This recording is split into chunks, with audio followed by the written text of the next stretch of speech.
সম্মানিত দর্শক, বাংলাদেশের সকল বিমানবন্দরগুলোতে রেড অ্যালার্ট জারি করা হয়েছে। এর আগে পুলিশ তাদের নিজেদের জন্য রেড অ্যালার্ট জারি করেছে বলে বিভিন্ন সামাজিক মাধ্যমে খবর এসেছে। বাস্তবতা হলো যে বাংলাদেশের অভ্যন্তরে এখন প্রতিদিন কি ঘটছে এবং আসলে বাস্তবে কি ঘটতে যাচ্ছে, কি হচ্ছে বা কি হচ্ছে না, এই বিষয়গুলোর জন্য আমাদের আসলে সামাজিক মাধ্যমের উপরে নির্ভর করতে হয়। আমরা যারা পাঠক আছি বা আমরা যারা জানতে চাই, এখন মূল ধারার যে পত্রিকাগুলো আছে, তাদের যে প্রিন্ট ভার্সন, সেই প্রিন্ট ভার্সন খুব অল্প মানুষ আমরা পড়ছি। খুব অল্প মানুষের ভাষায় পত্রপত্রিকাগুলো রাখা হয়। একটা সময় ছিল যে আমি অফিসে বা বাসায় ৪-৫টা পত্রিকা রাখতাম। এখন অফিসে একটা পত্রিকা রাখি, বাসায় আরেকটা পত্রিকা রাখি। কিন্তু আসলে দুটো পত্রিকারই ফার্স্ট পেজ এবং লাস্ট পেজ, এর বেশি আসলে দেখা হয় না। কিন্তু এই পত্রিকাগুলো তাদের যে অনলাইন ভার্সন কিংবা তাদের যে ফটো কার্ডগুলো আমরা সামাজিক মাধ্যমে দেখি, ওটাই আমাদের কাছে বেশি আকর্ষণীয় মনে হয়, তাদের যে ডিজিটাল ভার্সন। আবার সেই ডিজিটাল ভার্সনগুলোকে বিভিন্ন যারা গুজববাজ রয়েছে তারা এতটা বিকৃত করে, এমনভাবে প্রচার করে যে আপনি কোনটা যে সঠিক আর কোনটা মিথ্যা, কোনটা যে পত্রিকার অরিজিনাল ফটো কার্ড আর কোনটা না, এটা অনেক সময় আসলে আপনি খুব সতর্ক না হলে খেয়াল করতে পারবেন না। মাঝে মধ্যে অবস্থা এমন হয়ে যায় যে একটা মিথ্যা খবর পত্রিকার নামে চালিয়ে দেওয়া হয় এতটা গুরুত্ব সহকারে যে পরবর্তীতে সেই পত্রিকা কর্তৃপক্ষ আবার আলাদা বিজ্ঞাপন দিয়ে আলাদা ফটো কাট করে বলতে হয় যে আমরা এই কথাগুলো বলিনি। কথাগুলো বললাম এই কারণে যে আসলে বাংলাদেশ পুলিশ কী করছে, বাংলাদেশে কতটা সতর্কতা জারি হচ্ছে এবং আসল ঘটনাটা কি, এরকম একদম একজ্যাক্টলি যে সত্যিকার চিত্র আমরা পাচ্ছি না।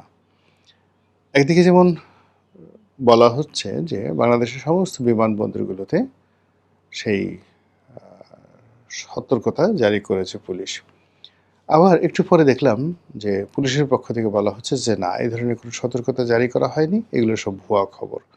হোয়াট এভার মেবি, কিন্তু এটা একটা বিচ্ছিন্ন ঘটনা, কিন্তু বেশিরভাগ ক্ষেত্রেই পুলিশ সতর্কতা জারি করেছে এয়ারপোর্টগুলোতে। এখন কী কারণে এটা জারি করা হলো? এর আগে আমরা জানি যে এই জুলাই মাস উপলক্ষে বিভিন্ন জায়গাতে বিশেষ আকৃতির বোমা সাদৃশ্য অনেকগুলো বস্তু পাওয়া গেছে। সেটা মেট্রো রেলের বিভিন্ন স্টেশনে এগুলো পাওয়া গেছে এবং এতে করে যথেষ্ট আতঙ্ক ছড়িয়ে পড়েছিল এবং আমাদের পুলিশের বা সেনাবাহিনীর যে বোমা ডিসপোজাল ইউনিট রয়েছে তারা আবার সেগুলোকে উদ্ধার করেছে এবং এগুলো সেই জনবহুল জায়গা, বিশেষ করে প্রেস ক্লাবের মতো জায়গাতে, মিরপুরের মতো জায়গাতে এগুলো রাখা হয়েছিল, অনেকটা ছাতির মতো দেখতে। এবং এটা যে কেবল বিচ্ছিন্ন ঘটনা তা নয়, দেখা গেল ওই দিন সংখ্যালঘুদের, বিশেষ করে হিন্দুদের যে অনুষ্ঠান রথযাত্রা, সেই রথযাত্রা উপলক্ষে প্রেস ক্লাবের সামনে দিয়ে যখন বিরাট মিছিল যাচ্ছিল, তখন ঠিক সেই জায়গাতে এরকম বোমা সদৃশ্য বিষয় পাওয়া গেল। দুর্ঘটনা ঘটেনি, কিন্তু দুর্ঘটনার যে আলামত আমরা দেখেছি, এতে করে সিঁদুরে মেঘ দেখে ভয় পাওয়ার মতো অবস্থা আমাদের তৈরি হয়েছে। আপনারা জানেন যে বিগত বিএনপি সরকার আমলে সারা বাংলাদেশের যে জজ কোর্টগুলো রয়েছে সেখানে একযোগে সেই বোমা হামলা হয়েছিল এবং ওই সময়ের যে জঙ্গিবাদ, শায়ক আব্দুর রহমান, বাংলা ভাই, তাদের নেতৃত্বে যে জঙ্গিবাদ শুরু হয়েছিল, সেই জঙ্গিবাদ কিন্তু এখন পর্যন্ত থেমে নেই। শেখ হাসিনার জামানাতে এই জঙ্গিবাদকে নিয়ে একদিকে ব্যবসা হয়েছে, অন্যদিকে সরকারকে জিম্মি করেছে, অন্যদিকে জনগণকে জিম্মি করা হয়েছে, আবার অন্যদিকে সরকার এবং রাষ্ট্র তারা ইচ্ছাকৃতভাবে হোক কিংবা নাটক তৈরি করার জন্য হোক, এই জঙ্গিবাদ নিয়ে বহু নিরীহ মানুষের জীবন তছনছ করে দিয়েছে। এটা হলো বাস্তবতা। অনেকে বলেন যে এই কাজ করার ফলে পুলিশের যে কতগুলো দুর্নীতিবাজ কর্মকর্তা, তারা যথেষ্ট টাকা পয়সা উপার্জন করেছে। অনেকে বলেন যে এই জঙ্গিকে ট্রাম্প কার্ড হিসেবে ব্যবহার করে শেখ হাসিনার সরকার পশ্চিমা দুনিয়ার কাছে নিজেদের যে গ্রহণযোগ্যতা বা তারা ছাড়া যে এই রাষ্ট্র, এই সরকার চলবে না, এরকম একটা অবস্থা তারা প্রমাণ করার চেষ্টা করেছে। তো সেই যে কাজগুলো করেছে, এটা যে একেবারে সর্বাংশে মিথ্যা তা নয়। জেলখানাতে বহু সংখ্যক উগ্রপন্থী লোকজন ছিলেন এবং বাংলাদেশে হলি আর্টিজানের মতো দুর্ঘটনা ঘটেছে, মারাত্মক দুর্ঘটনা ঘটেছে। এই দেশে এখন পশ্চিমারা বলছে, পাকিস্তানি বলছে, ইসরায়েল বলছে যে এখানে আইএসের ট্রেনিং সেন্টার আছে। এখানে হরকাতুল জিহাদ থেকে শুরু করে পাকিস্তানের তেহরিকি যে তালেবানে অফ পাকিস্তান টিটিপি, তো সেই সংগঠনের ট্রেনিং সেন্টার এখানে আছে। আমাদের পার্বত্য অঞ্চল থেকে শুরু করে বিভিন্ন যমুনার যে দুর্গম চর অঞ্চলে এরকম অসংখ্য জঙ্গি ট্রেনিং সেন্টারের সন্ধান পাওয়া যায় এবং মাঝে মধ্যে বেশ কিছু সংখ্যক তরুণদেরকে গ্রেপ্তার করা হয়। তাদের আচার আচরণ, চাল চলন, মানে এগুলো দেখলে রীতিমতো তাদের পিতামাতা যারা আছে তারাও ভয় পাবে। ফলে এই যে এই মুহূর্তে সরকার যে দুর্বল একটি অবস্থানে রয়েছে, এতে কোনো সন্দেহ নেই। নাজুক অবস্থায় আছে দেশের আইনশৃঙ্খলা পরিস্থিতি। কোনো বাহিনীগুলো ঠিক ওইভাবে মাথা উঁচু করে এখনো পর্যন্ত দাঁড়াতে পারেনি। এমনকি সেনাবাহিনী সম্পর্কে মানুষের যে যাকে বলে ভয় ছিল, আতঙ্ক ছিল, এই গত ২ বছর ধরে জুলাই বিপ্লবের কারণে সেনাবাহিনী নিয়েও কিন্তু এখন অনেকে তুচ্ছ-তাচ্ছিল্যমূলক কথাবার্তা বলে থাকেন। যে সেনাবাহিনীর প্রধানকে নিয়ে মানুষ কথা বলা তো দূরের কথা, সেনাবাহিনীর একজন মেজরকে দেখলে মানুষ থরথর করে কাঁপত। এখন কে মেজর, কে মেজর জেনারেল, কে ব্রিগেডিয়ার জেনারেল, কে লেফটেন্যান্ট জেনারেল আর কে ফুল জেনারেল মানে সেনাপ্রধান, ওগুলো গণনা করার সময় যারা সমালোচনা করছে তাদের কাছে নেই। তারা মুখে যা আসে সেভাবে গালাগাল করছে।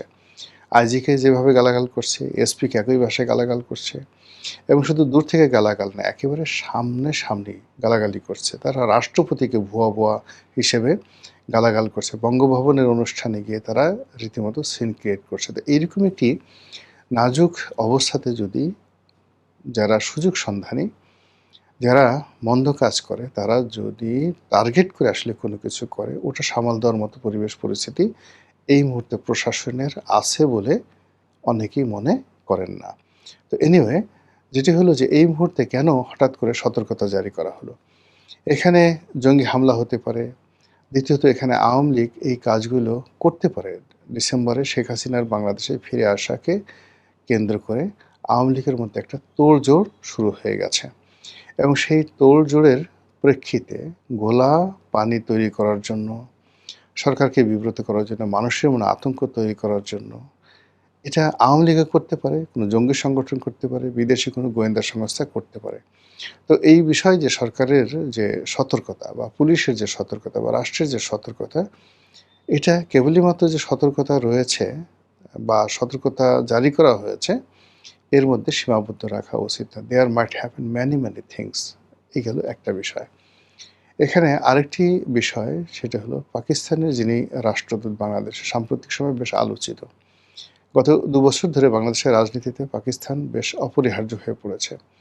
তাদের সঙ্গে রাষ্ট্রীয় পর্যায়ে ভালো সম্পর্ক, পাকিস্তান ভ্রমণ, পাকিস্তানের সঙ্গে আমাদের শিক্ষা ব্যবস্থার জয়েন্ট কোলাবোরেশন, পাকিস্তানের বিশ্ববিদ্যালয়গুলোতে আমাদের ছেলেরা মেয়েরা যাতে পড়তে চায়, তারপরে পাকিস্তান থেকে আমরা যেন বিমান কিনতে পারি, অস্ত্র গোলাবারুদ কিনতে পারি, তাদের সাথে আমাদের কূটনৈতিক সম্পর্কটা যেন কন্টেম্পোরারি ভারতকে প্রেশার সৃষ্টি করার জন্য একটা কাঙ্ক্ষিত জায়গাতে আমরা নিয়ে যেতে পারি। এইজন্য ইউনূস জামানা থেকেই আসলে চেষ্টা করা হচ্ছে, চীনের সঙ্গে চেষ্টা করা হচ্ছে, পাকিস্তানের সাথে চেষ্টা করা হচ্ছে।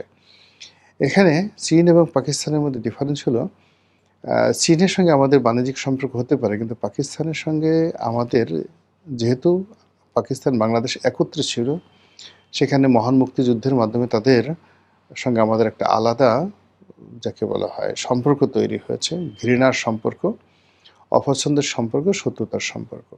আবার একই সঙ্গে বাংলাদেশের সেই মুক্তিযুদ্ধের সময়কালীন থেকে আজ অবধি কোটি কোটি লোক রয়েছে পাকিস্তানপন্থী। পাকিস্তানের প্রবল বিরোধিতাকারী গ্রুপ যেভাবে রয়েছে, পাকিস্তানপন্থী লোকজনের কিন্তু বাংলাদেশে অভাব নাই। তো সেই কারণে পাকিস্তান যিনি পাকিস্তানের রাষ্ট্রদূত, তিনি সবসময় বাংলাদেশে গুরুত্বপূর্ণ ভূমিকা পালন করেছেন। অন্যদিকে পাকিস্তানের গোয়েন্দা সংস্থা আইএসআই, সেই আইএসের যে তৎপরতা, এটাও গত ২ বছরে মারাত্মকভাবে বৃদ্ধি পেয়েছে। তো সেই দিক থেকে পাকিস্তানের বর্তমান যিনি রাষ্ট্রদূত রয়েছেন, তিনি অনেকের কাছে পরিচিত, মার্কিন রাষ্ট্রদূতের মতোই পরিচিত। ইদানিংকালে তার যে ঘোরাফেরা, চালচলন, কথাবার্তা সবকিছুই অন্য যেকোনো সময়ের চেয়ে গুরুত্ব বহন করে। তো সেই রাষ্ট্রদূত অলনে ছাড়েন, হাসপাতালে ভর্তি হয়েছেন তার স্ত্রীসহ, এবং বলা হচ্ছে তার বাসায় শর্ট সার্কিটে অগ্নিকাণ্ডের মতো ঘটনা ঘটেছে, এবং এতটা অগ্নিকাণ্ড, সেই অগ্নিকাণ্ডে সেখানে ধোঁয়া তৈরি হয়েছে, জিনিসপত্র পুড়ে গেছে, এবং রাষ্ট্রদূত এবং তার স্ত্রী এতটা আহত হয়েছেন, অসুস্থ হয়ে পড়েছেন যে তাদেরকে দেশের একটি বেসরকারি হাসপাতালে, সেই হাসপাতালে তাদেরকে আইসিইউতে বা সিসিইউতে, একজনকে আইসিইউতে আর একজনকে সিসিইউতে রাখা হয়েছে।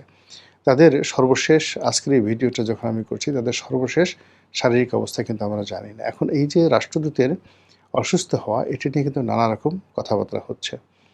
যারা সন্দেহ করছে যে না, পাকিস্তান একটি জঙ্গি রাষ্ট্র, একটি তালেবানি রাষ্ট্র, এবং সেখানে প্রচুর সন্ত্রাসী কর্মকাণ্ড হয়। তারা বিশ্বের বিভিন্ন দেশে রাষ্ট্রীয় মদতে তারা সন্ত্রাস করে।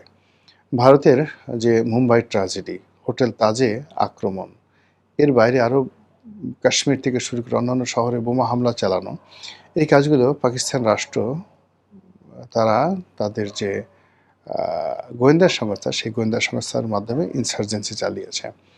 কাজেই বাংলাদেশে যদি এই ধরনের কোনো ঘটনা পাকিস্তানি রাষ্ট্রদূতের বাসা ব্যবহার করে, কিংবা পাকিস্তানের যে রাষ্ট্রীয় বাহিনীগুলো রয়েছে, সেই বাহিনীগুলোর যে কর্মক্ষমতা, তাদের যে কার্যক্রম, যেগুলো সাধারণত তারা ভারতে চালায়, সেই কাজগুলো তারা বাংলাদেশে চালাতে পারে, এবং এই কাজগুলো করতে গিয়ে, পরীক্ষা নিরীক্ষা করতে গিয়ে রাষ্ট্রদূতের বাসা তো একটা ইমিউনিটি থাকে। তো সেই বাসায় এরকম কিছু হলো কিনা, এটা নিয়ে কিন্তু মানুষের সন্দেহ বেড়ে যাচ্ছে।